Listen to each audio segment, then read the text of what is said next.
Terms use करेंगे matrix और matrices. हालांकि चैप्टर का नाम मैट्रिक्स है, फिर भी हम लोग क्या लिख रहे हैं, मैट्रिसेस लिख रहे हैं। तो मैट्रिसेस का मतलब ये हुआ कि प्लूरल फॉर्म है, तरह से ऐसे कह सकते हो, मैट्रिक्स और मैट्रिसेस प्लूरल फॉर्म है। देखो हम इसमें दो चीज़ पढ़ेंगे, एक तो मैट्रिक्स पढ़ेंगे और दूसरा डिटर्मिनेंट पढ़ेंगे। ठीक, तो मैट्रिक्स को सिर्फ मैं ऐसा कहता हूँ कि ये वेक्टर का फॉर्म होता है, बस वेक्टर फॉर्म होता है, और ये स्केलर फॉर्म होता है। कहीं ये बुक में नहीं लिखा हुआ होता है, बस आप जो भी टर्म्स यूज़ किए जाते हैं ये वेक्टर की तरह बिहेव करता है।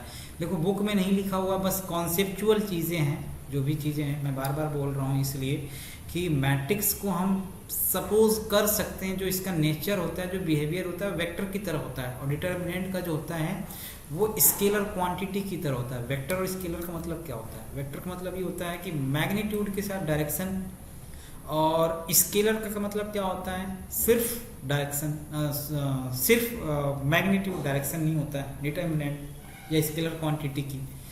तो ये चीज़ आपको ध्यान रखना है। ये हम बाद में इसके बारे में और जब बताएंगे आपको इनके प्रॉपर्टीज़ वगैरह के बारे में, तो ये वेक्टर और स्केलर क्या होता है और वहाँ पे आपको और अच्छे से समझ में आएगा।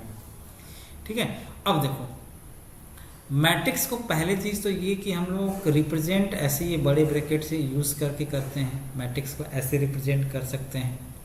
ठीक है, रिप्रेजेंट करने का ये तरीका होता है। कई जगह हमारा ये ऐसे भी डबल लाइन करके, ऐसे डबल लाइन का यूज़ करके भी इसको यूज़ किया जाता है। मतलब इसके अंदर जो भी टर्म्स रहते हैं उसको फिल किया जाता है, एलिमेंट, नंबर ऑफ एलिमेंट्स जो भी हम यूज़ करते हैं।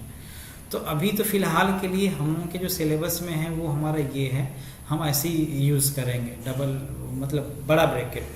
अब इसमें इस बड़े ब्रैकेट में आपको क्या चीज़ देखना है कि जो इसमें एलिमेंट मान लो हमने फिल किया, मान लो A1 A2 A3 फिल किया, यहाँ B1 B2 B3, ये C1 C2 और ये C3 है। ठीक, इनको हम लोग क्या बोलते हैं, रो बोलते हैं। ये R1 मान लो, इसको मैं R1 बोल देता हूँ, ये R2 हो गया और ये R3 हो गया। काउंटिंग इधर से भी करते हैं, इधर से ऐसे, ये हमारा कॉलम 1 हो जाता है, कॉलम COLOUMN कॉलम। तो इसको हम लोग क्या रिप्रेजेंट करेंगे, C1, इसको रिप्रेजेंट करेंगे C2 और इसको रिप्रेजेंट करेंगे C3। ठीक, तो कहने का मतलब ये हुआ कि ये जो हमारा वैल्यू आया A1 A2 A3 की अगर मैं बात करूँगा तो ये क्या है, रो 1 है। अगर मैं C1 C2 C3 की बात करूँगा तो ये क्या है, रो 3 है। अगर मैं मान लेते हैं A1 B1 और C1 की बात करूँगा तो इसका मतलब ये क्या है, ये हमारा कॉलम 1 है। अगर मैं A2 B2 C2 की बात करूँगा तो कॉलम 2, A3 B3 C3 की बात करूँगा तो कॉलम 3 हमारा हो जाएगा, मतलब नेमिंग करने के लिए। ठीक है, इसके अलावा यहाँ पे हमारा एक टर्म्स लिखा रहेगा जिसको हम लोग बोलते हैं order of matrix, order of matrices. ये क्या होता है, पहले वाले को हम लोग क्या बोलते हैं, रो बोलते हैं। पहले वाले माने नंबर ऑफ रोज, रो और इनटू कॉलम लिखा होता है, COLOUMN, रो इनटू कॉलम लिखो। पहला वाला रो को रिप्रेजेंट करता है और दूसरे वाला किसको रिप्रेजेंट करता है, कॉलम को रिप्रेजेंट करता है।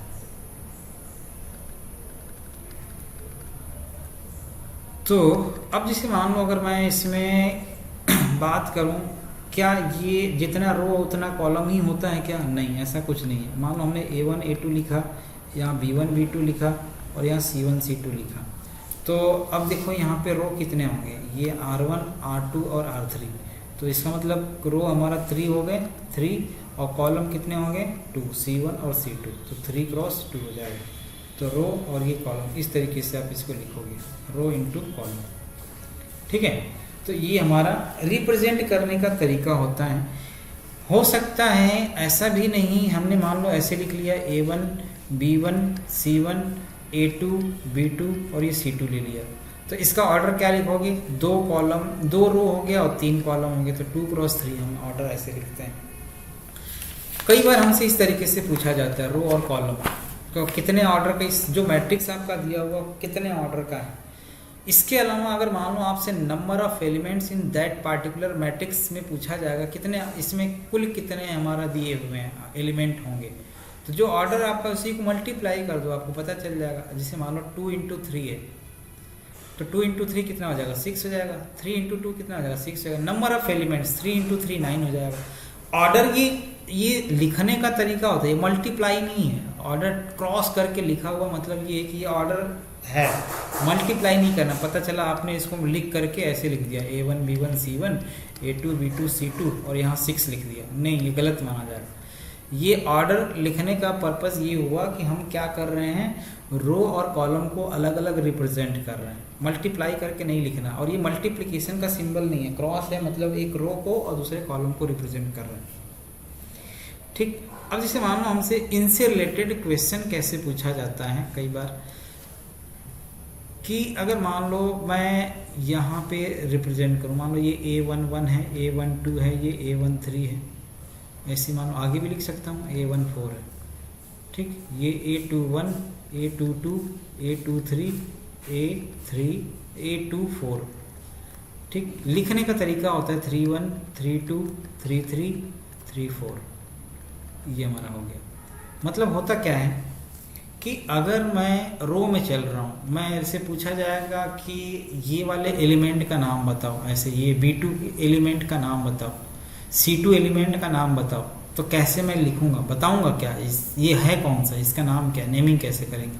तो ये नेमिंग करने का तरीका होता है, क्या होता है, इसे A1 A11 ये first element, first row first column को रिप्रेजेंट कर रहा है, ये first row second column, first row third column, first row fourth column, ये second row first column, second row second column, second row third column, second row fourth column. ठीक, third row first column, third row second column, third row third column, third row fourth column. तो अगर मान लो मैं जैसे आपसे ये पूछा B2 है क्या, तो B2 के बारे में अगर मान लो आपसे पूछा जाए तो B2 का नेमिंग करना है तो क्या करोगे, सेकेंड रो है तो सेकेंड रो और सेकेंड कॉलम, A22 है इसका नेमिंग। तो मतलब जैसे होता है ना कि हमारा नाम मुकेश है, आपका नाम क्या है, विष्णु है करके, ये जो भी है ना। तो कहने का मतलब ये हुआ कि हमारा जैसे नेमिंग किया गया है वैसे ही इसमें भी क्या होता है, नेमिंग करते हैं, ऐसे हम लोग यूज़ करते हैं, नेमिंग करके और लिखते हैं। ठीक, अब जैसे मान लो मेरे से एक क्वेश्चन पूछा जा रहा है, क्वेश्चन में दे रहा हूँ, बोला जा रहा है कि construct 3x3 matrixes matrix whose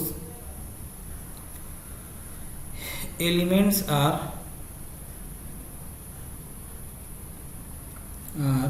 given by Aij is equal to 1/2 mod of 2i minus 3j और i is not equal to j लिखा हुआ है। और दूसरा बोला जा रहा है कि 2i माइनस j कब, जब i is equal to j, ऐसे लिखा हुआ है। तो 2i माइनस j है मान लो, और 2i माइनस j है मॉड करके लिखा हुआ। तो मेरे को 3x3 का हमको क्या करना है, एलिमेंट कंस्ट्रक्ट करना है, मतलब मैट्रिक्स डिज़ाइन करना है। तो अगर मैं पहले 3x3 का अगर मेरे को मैट्रिक्स डिज़ाइन करना है तो पहले उनके नाम नेमिंग कर लूँगा, A11 A12 A13, फिर A21 A22 A23, फिर A31 A32 और ये A33।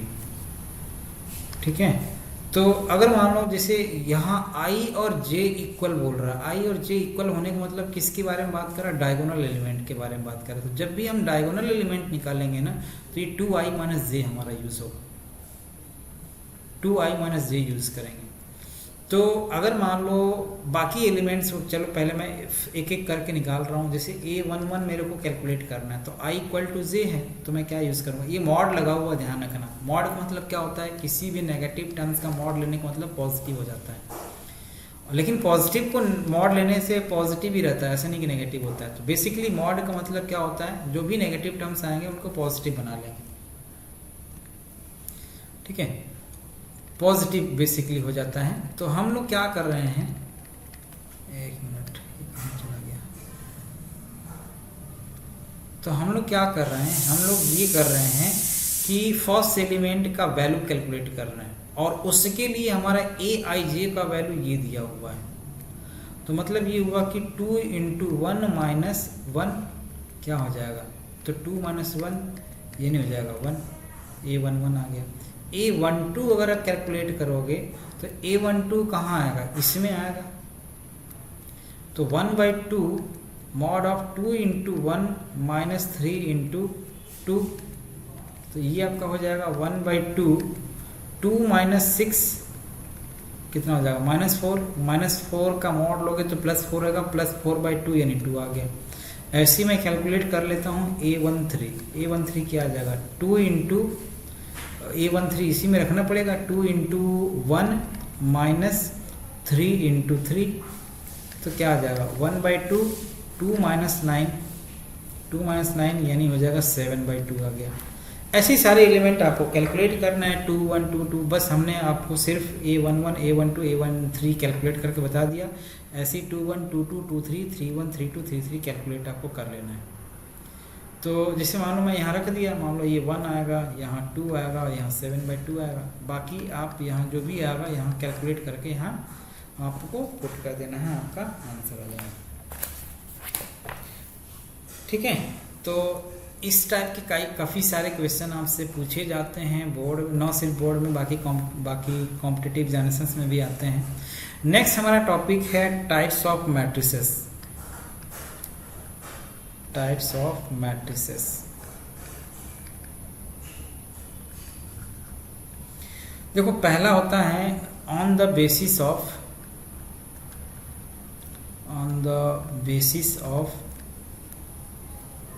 number of rows, on the basis of number of rows m and column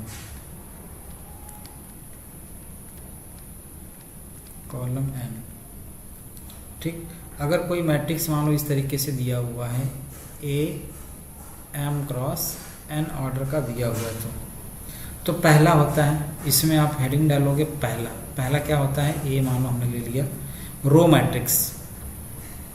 ये सारे मैट्रिसेस का नेमिंग आपको याद रखना होगा, क्योंकि जब हम लोग यूज़ करेंगे सॉल्व करेंगे तो कई बार ऐसी भी क्वेश्चन में दे दिया जाए, this is a row matrix, this is orthogonal matrix, ऐसे इडम्पोटेंट मैट्रिक्स, जितने भी हम आपको डिफिनीशन अभी लिखाने जा रहे हैं। तो अगर मान लो कोई रो मैट्रिक्स है, इसका मतलब ये हुआ कि इसमें m का वैल्यू 1 होगा और n कुछ भी हो सकता है, कोई भी नेचुरल नंबर। ठीक, तो मतलब अगर एग्जांपल के तौर पे किसी रो मैट्रिक्स को लिख रहे हो, तो मान लिया हमने लिख लिया A1 B1 C1 D1 and so on, तो ये क्या आएगा, रो हमारा 1 और कॉलम हमारा 4, तो 1 क्रॉस 4 आया। कितना ऑर्डर का हो सकता है, ऑर्डर मतलब जो आपका कॉलम आएगा वो कितना हो सकता है, नेचुरल नंबर कितना हो सकता है, यहाँ n लिखा हुआ है, तो ये रो मैट्रिक्स कहलाएगा। ठीक, एग्जाम्पल के तौर पे, और जैसे मान लो आप लिखना चाहो 1 2 3 4, अच्छा ये बीच में मैं कॉमन लगा रहा हूँ, ये कॉमन नहीं होना चाहिए ना, लिखने का ये तरीका गलत है, ये आप बीच में कॉमन नहीं लगाओगे। ठीक, 1 2 3 4 5 6 ऐसे लिख दिया, तो इसका ऑर्डर क्या आएगा 1 क्रॉस 6। नेक्स्ट हमारा आता है बी, रो कॉलम के बाद आता है कॉलम मैट्रिक्स, रो मैट्रिक्स के बाद आता है column matrix, COLOUMN, column matrix. Column matrix में हमारा क्या होता है कि जो n का वैल्यू होता है, क्योंकि यहाँ पे m का वैल्यू 1 आ रहा था, यहाँ n का वैल्यू 1 आएगा, और m कोई भी नेचुरल नंबर हो सकता है। ठीक, अब जैसे मान लो हमने क्या किया, इस तरीके से कोई वैल्यू ले लिया A1 B1 C1 D1, तो ये हमारा क्या आ जाएगा 4 क्रॉस 1 हो जाएगा, तो ये हमारा कॉलम मैट्रिक्स कहलाया। ठीक है, कॉलम मैट्रिक्स हो जाएगा। अच्छा, इसमें कॉलम मैट्रिक्स हम लोग क्या बोलते हैं, कॉलम मैट्रिक्स एक बस छोटा सा टर्म्स है, column matrix is also called as called as column vector. क्या बोलते हैं? Column vector. कॉलम वेक्टर, ठीक, बस इसका नेमिंग है। कॉलम वेक्टर के नाम से भी जाना जाता है, कॉलम मैट्रिक्स। नेक्स्ट हमारा आता है सी, रेक्टेंगुलर मैट्रिक्स।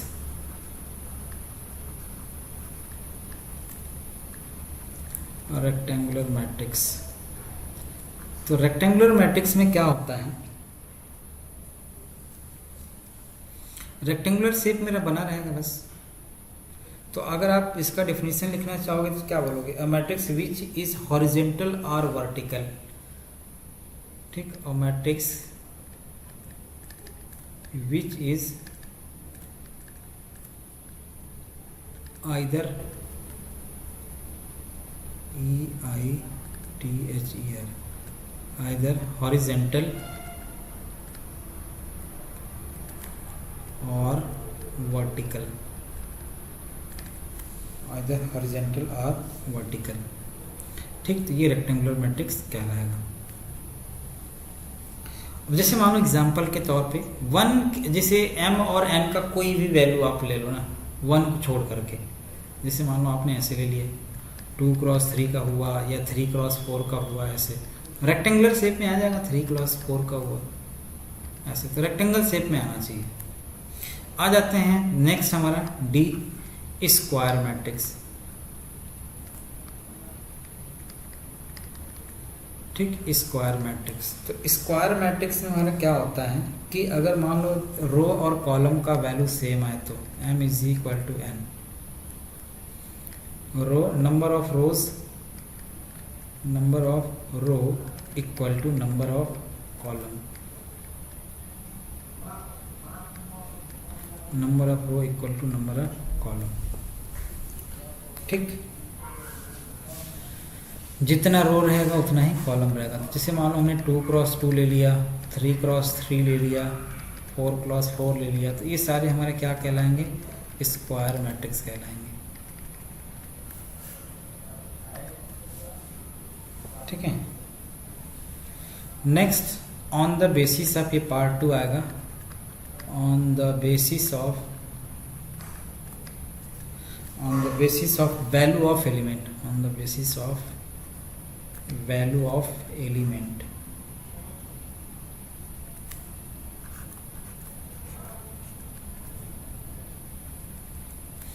तो एलिमेंट के बेसिस पे अगर मान लो हम लोग देखें तो हमारा क्या आएगा?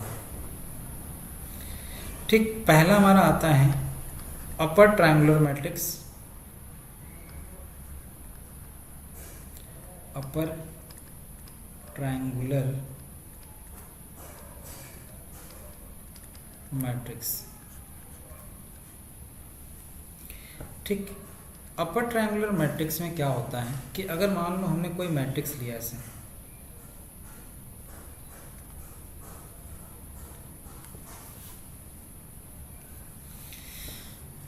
ध्यान ये रखना है कि इसको आप ध्यान रखोगे in a square matrix, in a square matrix. ये जो भी चीज़ें हम लोग पढ़ेंगे स्क्वायर मैट्रिक्स में ही आएगा। जैसे मान लो हमने 3x3 ले लिया या 4x4 ले लिया, तो जो भी वैल्यू लेगा, मान लो हमने A1 B1 C1 ले लिया, ये हमारा आ जाएगा 0, ये 0, ये 0, यहाँ कुछ भी ले लो, मान लो हमने B2 C2 D2 और E2 मान लो हमने ले लिया, कोई भी वैल्यू ले लो। लेकिन बस आपको ये क्या ध्यान रखना है कि जो अपर पोर्शन रहेगा वो 0 नहीं होना चाहिए। अच्छा, एक आध 0 हो सकता है, ऐसा कुछ नहीं है, हाँ, लेकिन ये है कि अपर ट्रायंगुलर में लोअर पोर्शन के सारे एलिमेंट 0 होंगे। अब ऐसा नहीं है कि मान लो हमने A1 B1 C1 और D2 E2 C2 जो भी हमने लिया है तो ये 0 नहीं हो सकते हैं।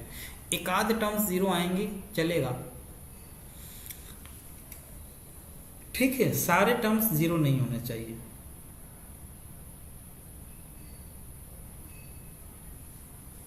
तो अगर मान लो आप इसका डेफिनेशन लिखना चाहोगे तो क्या लिखोगे? A square matrix is called upper triangular matrix if all the elements below the principal diagonal are 0, ठीक। क्या लिखोगे? Matrix is in a square matrix if all the elements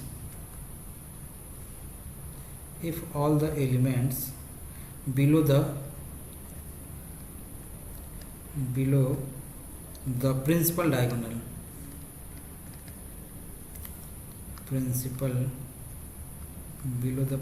diagonal are 0,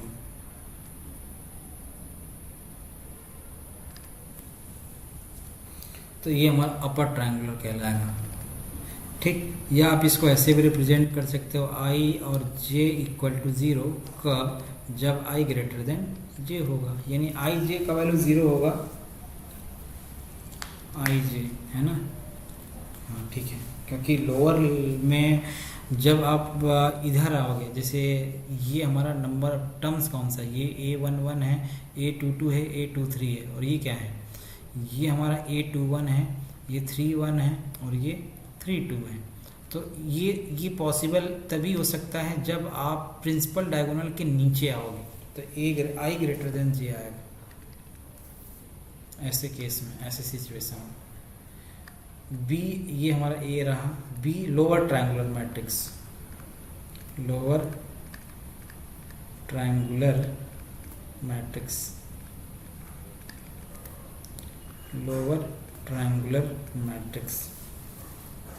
तो लोअर ट्रायंगुलर मैट्रिक्स में हमारा क्या होता है कि अगर मान लो कोई भी मैट्रिक्स मान लो हमने दिया, ऐसे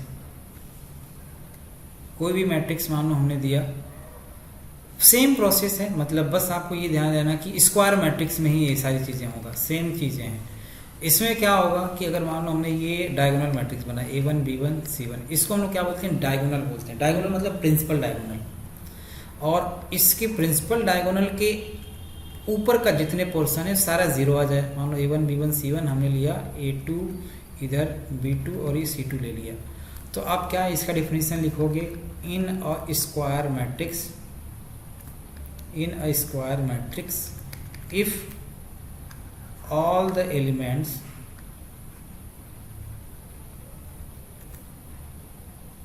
above the principal diagonal, above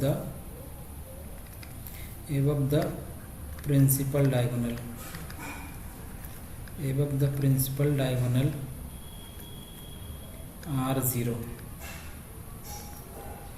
मतलब क्या हो जाएगा, ए आई जे इक्वल टू 0 कब, आई लेस देन जे। ठीक, ए आई जे इक्वल टू 0 जब आई लेस देन 0 आएगा, आई लेस देन जे आएगा। ठीक, तो ये लोअर ट्रायंगुलर मैट्रिक्स कहलाता है। नेक्स्ट हमारा आता है डायगोनल मैट्रिक्स, तीसरा, और सी डायगोनल मैट्रिक्स।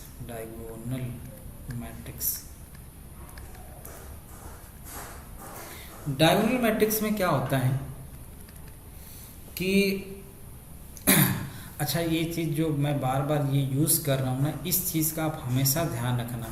क्या, ये वाला, ये जो पहला लाइन लिख रहा हूँ, इसमें भी लिखा, अपर में भी लिखा और लोअर में भी लिखा, क्योंकि अपर ट्रायंगुलर मैट्रिक्स और लोअर ट्रायंगुलर मैट्रिक्स सिर्फ और सिर्फ कहाँ पॉसिबल हो सकता है, सिर्फ और सिर्फ स्क्वायर मैट्रिक्स में पॉसिबल हो सकता है। तो अब प्रॉब्लम ये है कि स्क्वायर मैट्रिक्स क्या होता है, तो स्क्वायर मैट्रिक्स ऐसा मैट्रिक्स जिसके रो और कॉलम दोनों इक्वल हो।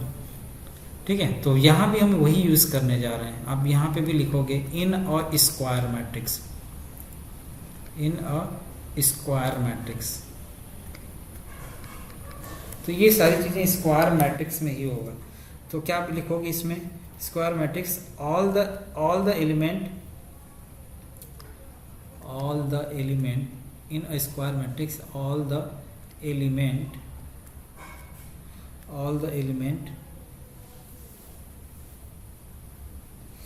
except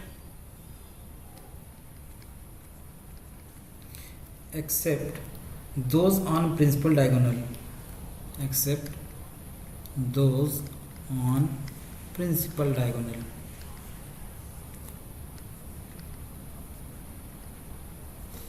accept those on principal diagonal. तो प्रिंसिपल डायगोनल के अलावा जो भी एलिमेंट हमारा होता है उसको हम लोग क्या बोलते हैं, मतलब प्रिंसिपल डायगोनल के अलावा अगर सारे एलिमेंट जीरो हों तो उसको हम लोग क्या बोलते हैं, डायगोनल मैट्रिक्स बोलते हैं। ठीक है, तो ये हमारा डायगोनल मैट्रिक्स कहलाएगा। एग्जाम्पल के तौर पे अगर मान लो मैं इस प्रिंसिपल डायगोनल को लिखूं या डायगोनल मैट्रिक्स को मैं लिखूं तो कैसे लिखूंगा। मान लो मैंने 3x3 ले लिया, बस A1 B1 और ये C1 यूज़ कर लिया, ये 0 ये 0 ये 0 ये 0 ये 0 और ये 0। तो प्रिंसिपल डायगोनल के सारे एलिमेंट्स हमारे क्या आ गए, 0। प्रिंसिपल डायगोनल के एलिमेंट के अलावा सारे एलिमेंट क्या आ गए, 0 आ गए। तो ये हमारा आएगा डायगोनल मैट्रिक्स। ठीक, A1 B1 C1 आ गया। ध्यान रखना कि ये किस में आएगा, डायगोनल मैट्रिक्स अगर आप लिख रहे हो तो किस में आएगा, स्क्वायर मैट्रिक्स में आएगा। अब जो हम ये C वाला बताए और अब जो बताने जा रहे हैं D वाला, और इसके बाद एक और मैट्रिक्स आपका आएगा, ये तीनों आपस में कोरिलेटेड हैं, छोटा सा डिफरेंस है, बस इस चीज़ का आपको ध्यान रखना है। तो अगला हमारा टॉपिक है स्केलर मैट्रिक्स। स्केलर मैट्रिक्स किस में आएगा, इन अ डायगोनल मैट्रिक्स। इसमें आप क्या लिखोगे, इन अ डायगोनल मैट्रिक्स, या स्क्वायर मैट्रिक्स भी बोल सकते हो, कोई दिक्कत नहीं है। तो हम जानबूझ के क्या यूज कर रहे हैं, in a diagonal matrix. Definition छोटा बढ़ाना है इसलिए मैंने डायगोनल कर दिया। तो in a diagonal matrix, in a diagonal matrix in which all the elements are equal। इसका मतलब क्या हुआ, इसका मतलब ये हुआ कि जो आपने डायगोनल मैट्रिक्स का डेफिनेशन लिखा था उसमें A1 B1 और C1 अलग अलग टर्म्स थे। अब यहाँ क्या आ जाएगा, स्केलर मैट्रिक्स में तीनों सेम हो जाएंगे, ये सब 0 ही रहेगा, ये भी 0 रहेगा, ये भी 0 रहेगा। तो in a diagonal matrix in which all the elements are equal, तो सारे एलिमेंट्स क्या हो रहे हैं, इक्वल हो रहे हैं। अब इक्वल हैं तो हमने क्या किया, A1 B1 C1 को सभी को एक किसी अलग कांस्टेंट के इक्वल कर दिया, मान लो K कर दिया, तो ये स्केलर मैट्रिक्स कहलाएंगे। अब डायगोनल मैट्रिक्स क्या है, तो डायगोनल मैट्रिक्स में डेफिनेशन हम बता चुके हैं आपको, तो उसको आपको ध्यान रखना है डायगोनल मैट्रिक्स क्या होता है। नेक्स्ट हमारा होता है अगला, इसी का सब पार्ट बोल सकते हो, जिसको हम लोग बोलते हैं यूनिट मैट्रिक्स। यूनिट मैट्रिक्स और आइडेंटिटी मैट्रिक्स। यूनिट मैट्रिक्स और आइडेंटिटी मैट्रिक्स। तो देखो यूनिट मैट्रिक्स या आइडेंटिटी मैट्रिक्स में क्या होता है कि अब हम इसमें डिफिनीशन कैसे लिखेंगे, in a scalar matrix. In a scalar, देखो एक दूसरे से सब कोरिलेट होते जा रहे हैं। और अगर मान लो मैं स्केलर मैट्रिक्स का डिफिनीशन लिखता तो ऐसे भी लिख सकता था कि in which all the diagonal elements are same and other elements will be 0। ठीक है, तो ऐसे भी आप लिख सकते थे, लिखने का तरीका है, बस आप इस चीज़ को आप जानते रहो, है ना। In a scalar matrix, in a scalar matrix all the diagonal elements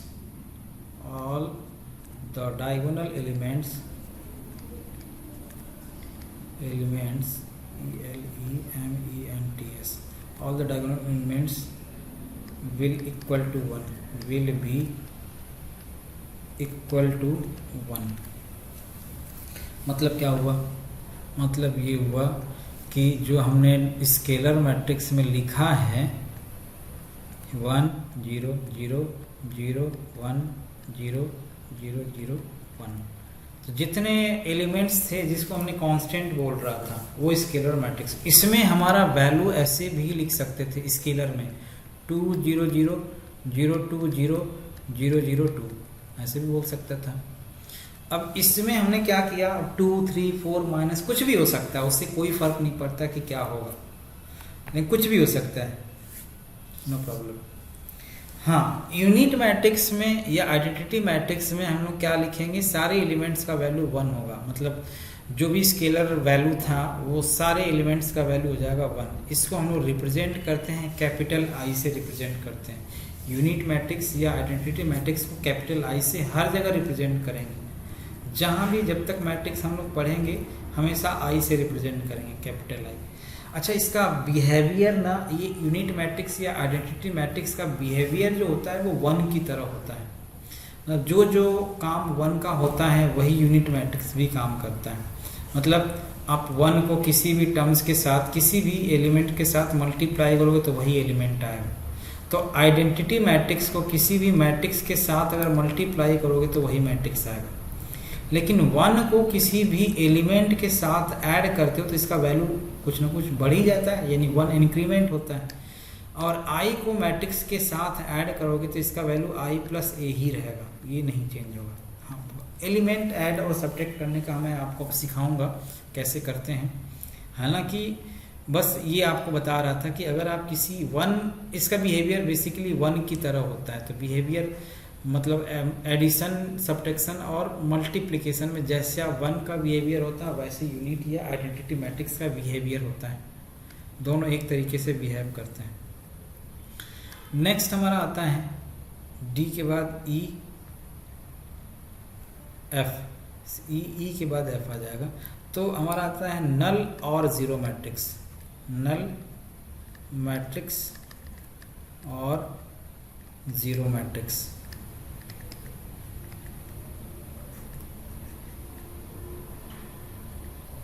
null matrix और zero matrix.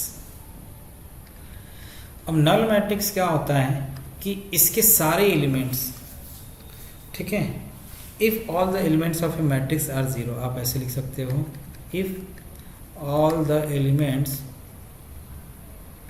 ELEMENTS, all the elements are zero, इसको नल मैट्रिक्स बोलेंगे। 0 0 0 0 0, ठीक। अच्छा, ये नल मैट्रिक्स में ऐसा जरूरी नहीं है कि स्क्वायर फॉर्म में ही हो, कैसे भी हो सकता है।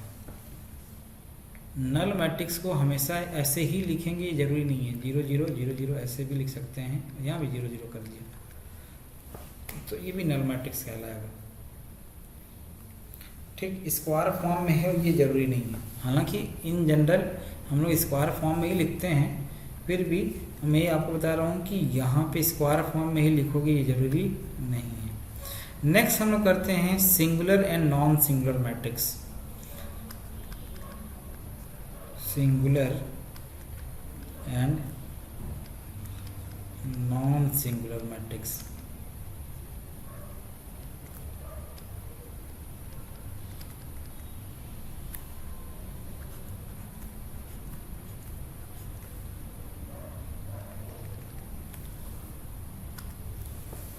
ठीक है, singular and non singular matrix. तो ये क्या होता है, सिंगुलर मैट्रिक्स को अगर मानो डिफाइन करें, singular matrix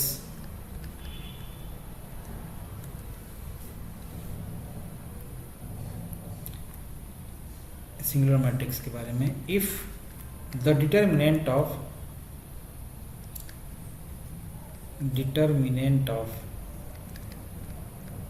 if the determinant of matrix is zero, then it will be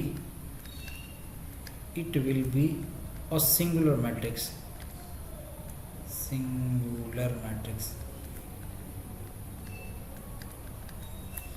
और otherwise non singular.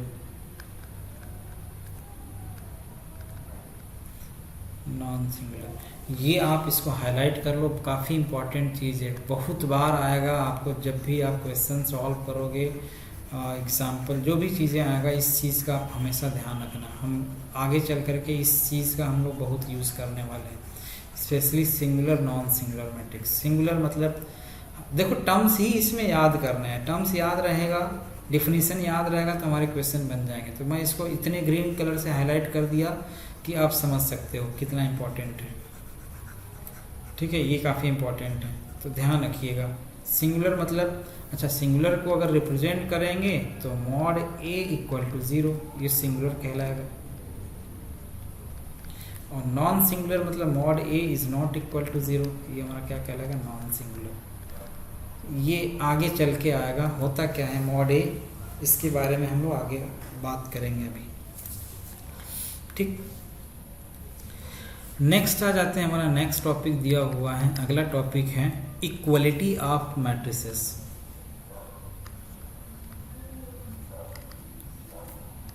Equality of matrices,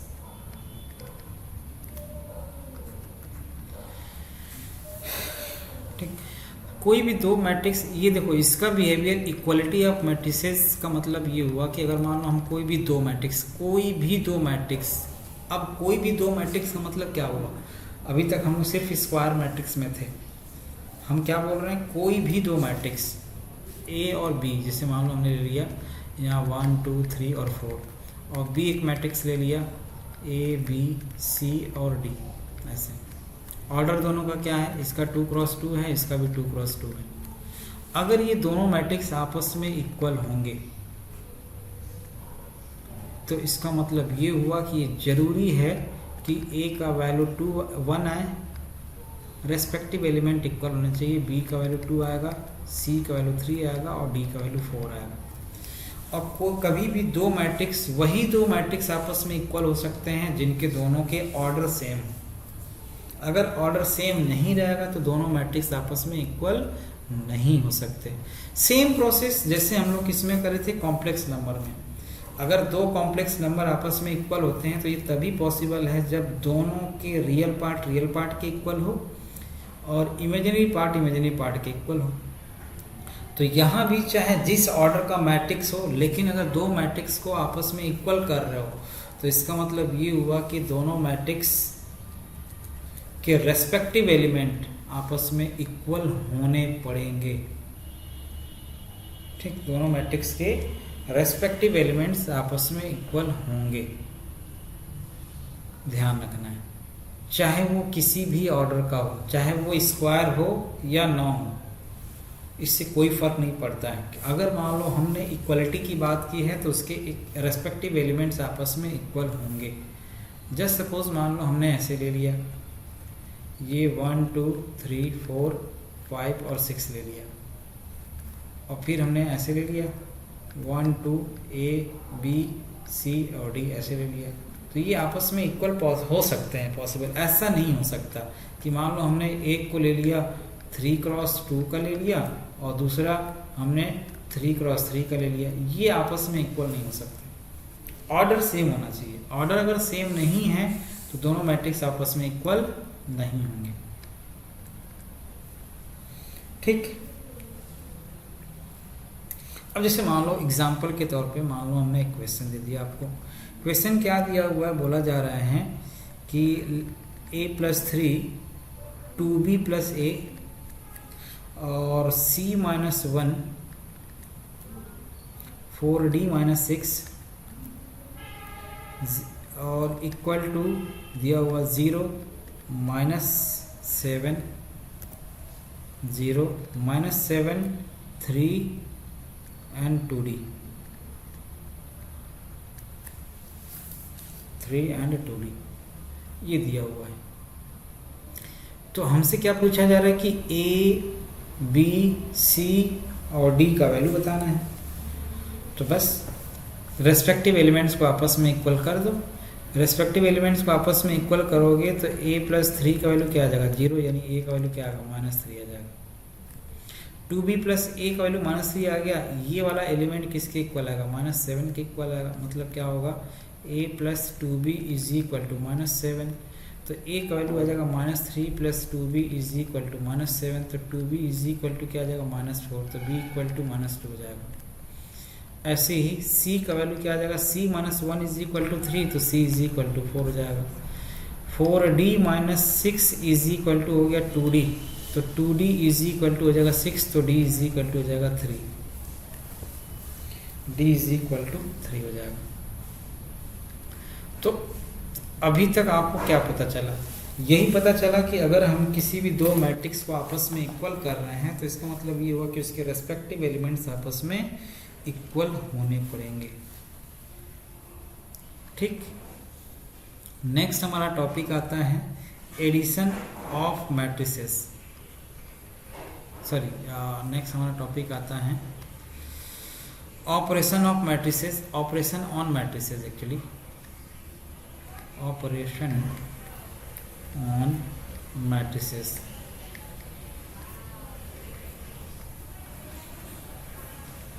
ठीक, ऑपरेशन ऑन मैट्रिसेस। तो पहला इसमें आप लिखोगे एडिशन। हालांकि एडिशन और सब्ट्रैक्शन का दोनों का कॉन्सेप्ट एक ही है, तो एडिशन एंड सब्ट्रैक्शन एक साथ लिख देता हूँ।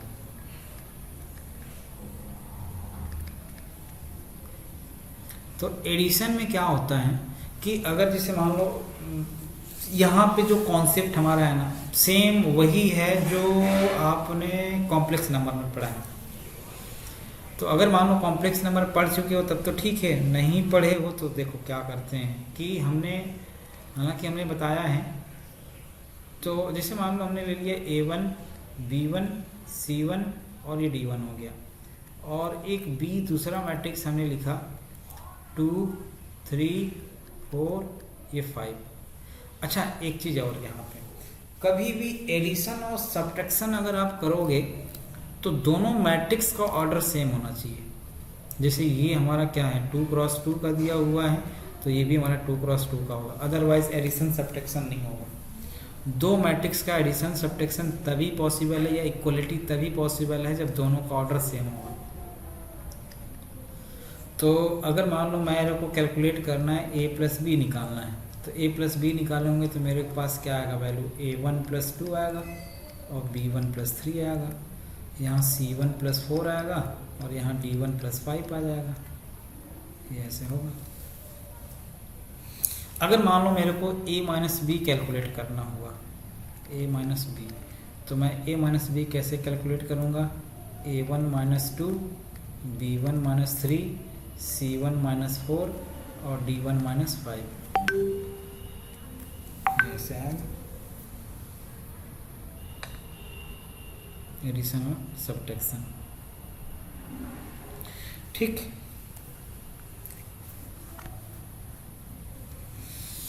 ठीक है। अच्छा, इसके अलावा अगर मान लो ये हमने A दिया हुआ है,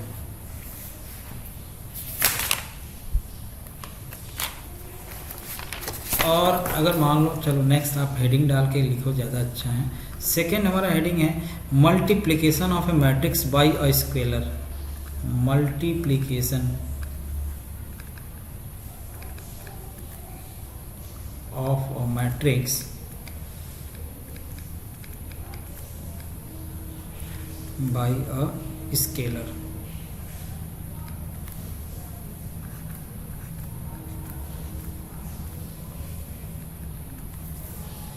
ठीक, तो अगर मान लिया हमने ले लिया, जस्ट सपोज कोई एक मैट्रिक्स ले लिया A, और इसमें हमने लिखा 2, 3, 4, 5, -7 और 2, मान लो अपने मन से ऐसे ही कुछ ले लिया, और मेरे को कैलकुलेट करना है क्या चीज़, मान लो 3A निकालना है।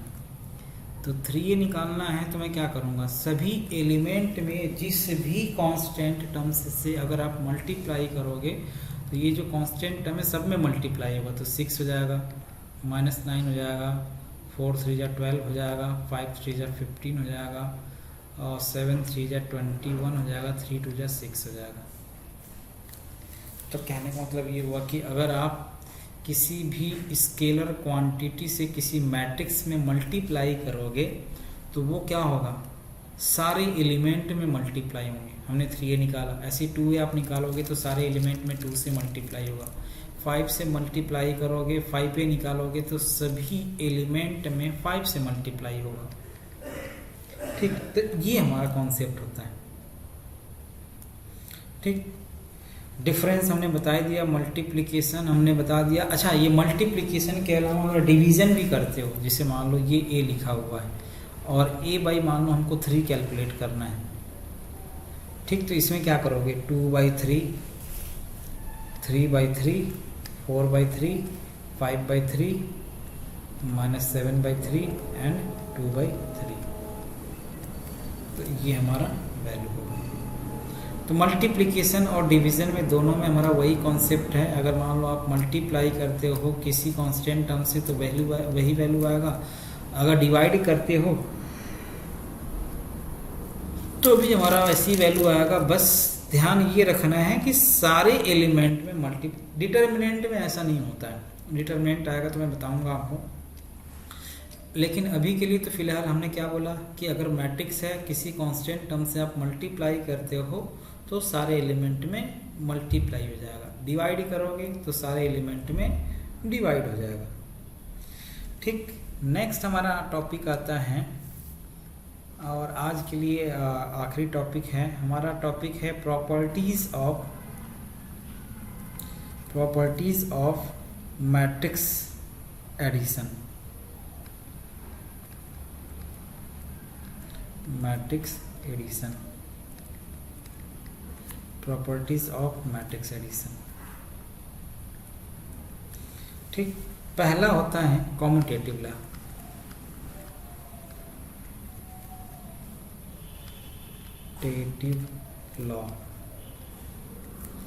Commutative law. ठीक, कॉम्यूटेटिव लॉ का मतलब ये हुआ कि हम लोग जनरली क्या करते हैं, अगर मान लो a + b लिखा हुआ तो आप इसको क्या बोल सकते हो, b + a लिख सकते हो। a + b का जो वैल्यू आएगा वो b + a के इक्वल आएगा, नो प्रॉब्लम। दूसरा एसोसिएटिव लॉ भी फॉलो करता है। इसमें क्या होता है एसोसिएटिव लॉ में ये होता है कि अगर मान लो a + b + c लिखा हुआ है तो हम इसको क्या बोलेंगे, a + b + c एक साथ, ऐसे मतलब पहले a + b को ऐड करके c ऐड करोगे तो वही रिजल्ट आएगा जो b और c को ऐड करने के बाद a को ऐड करोगे तो सेम वैल्यू आएगा। थर्ड हमारा आता है एडिटिव आइडेंटिटी। एडिटिव आइडेंटिटी क्या होता है भाई,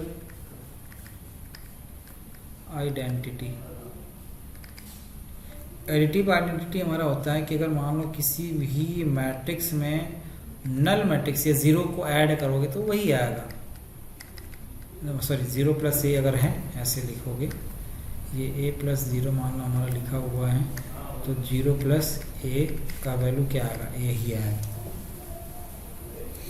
इसको एडिटिव आइडेंटिटी बोलते हैं। और चौथा और आखिरी हमारा क्या होता है, एडिटिव इनवर्स।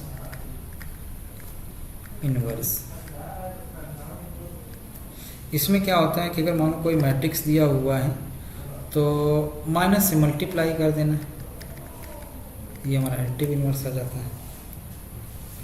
मतलब सॉरी, अगर कोई मैट्रिक्स हमारा दिया हुआ है तो उसमें हम क्या ऐड करें जिससे कि इसका वैल्यू आ जाएगा 0, तो ये हमारा क्या कहलाता है, एडिटिव आइडेंटिटी। मतलब ऐसे समझो कोई मैट्रिक्स x दिया हुआ है, हम इसमें क्या ऐड करें कोई मैट्रिक्स इसका वैल्यू 0 आ जाए, तो ये जो x का वैल्यू आता है ना इसी को हम लोग क्या बोलते हैं, एडिटिव इनवर्स बोलते हैं। तो x का वैल्यू क्या आएगा, -a आ जाएगा। तो x जो कहलाता है, मतलब ऐसे समझ लो कि अगर 2 है तो इसमें हम क्या ऐड करें कि इसका वैल्यू 0 है, -2 ऐड करना पड़ेगा तभी तो ये 0 होगा। तो माइनस से मल्टीप्लाई करना ही हमारा क्या कहलाता है, एडिटिव इनवर्स कहलाता है। ठीक, तो एडिटिव इनवर्स जैसे मान लो अगर मैं एग्जाम्पल के तौर पे आपको एक वैल्यू क्वेश्चन दूं, जस्ट सपोज एक हमने दिया है 2, 3, 4 और 5 दिया, तो एडिटिव इनवर्स इसका क्या होगा, -a होगा। तो -a क्या आएगा, -2, -3, -4 और -5। बस, क्योंकि दोनों को ऐड करोगे तो इसका वैल्यू नल मैट्रिक्स के इक्वल आएगा। ठीक है, एक क्वेश्चन हम आपको दे देते हैं, आप करके आना। आप लोग क्वेश्चन दिया हुआ है a = 2, 1, -3, 2, b का वैल्यू दिया हुआ है 4, 1, -3 एंड 2। पूछा क्या जा रहा है, पूछा ये जा रहा है कि find 2a + 3b। 2a + 3b आपको कैलकुलेट करना है। ठीक, नेक्स्ट हमारा कल के लिए जो हमारा टॉपिक रहेगा वो रहेगा प्रोडक्ट ऑफ, आप हेडिंग डाल के छोड़ दो, नेक्स्ट टॉपिक में हम लोग अगले लेक्चर में पढ़ेंगे प्रोडक्ट ऑफ मैट्रिसेस। ठीक, नेक्स्ट टॉपिक में। ठीक, तो आज के लेक्चर में बस इतना ही, और नेक्स्ट लेक्चर में मिलेंगे फिर, है ना। Thank you.